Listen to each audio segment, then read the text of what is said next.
Simplified interpretation of Surah Al-Imran, verse 165.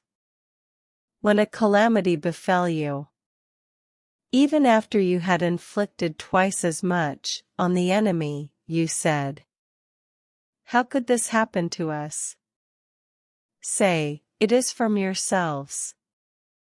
Indeed, Allah is over all things competent. Summary of the interpretation of Surah Al-Imran verse 165.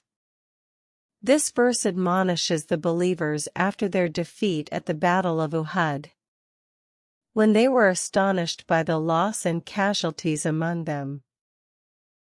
Despite fighting in the cause of Allah, Allah clarifies that what happened was not an injustice or abandonment, but rather a consequence of some of their own mistakes and their disobedience to the Prophet's command, peace and blessings be upon him.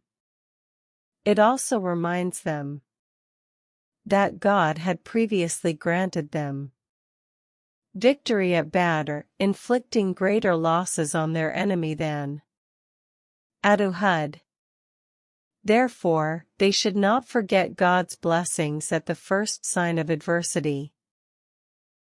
When calamity strikes, one should reflect on oneself and one's actions before questioning the cause of what happened. The verse affirms that God's laws are constant and unchanging for everyone. Whoever adheres to the path of obedience will reap its rewards, and whoever disobeys will bear the consequences of their disobedience.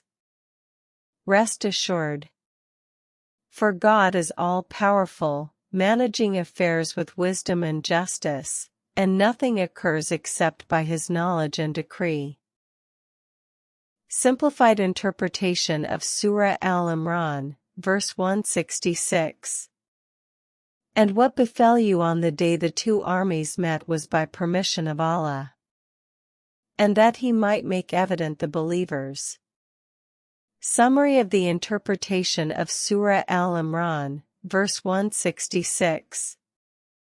Allah clarifies for the believers that what befell them on the day of Uhud was not outside His knowledge or plan, but rather occurred by His permission and wisdom, and in accordance with His unchanging laws.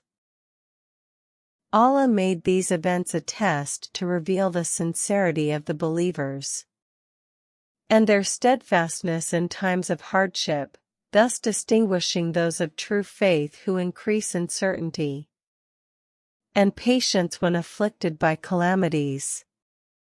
This does not mean that Allah was unaware of their circumstances beforehand, for He, the Exalted, knows all things. Rather, it was to expose the disbeliever who claims faith or whose faith is weak, making his true nature clear to the believers, and to establish proof against the unbeliever for what he did. Trials reveal what is in the hearts, distinguish the true believer from others, and increase the believer's closeness and trust in their Lord.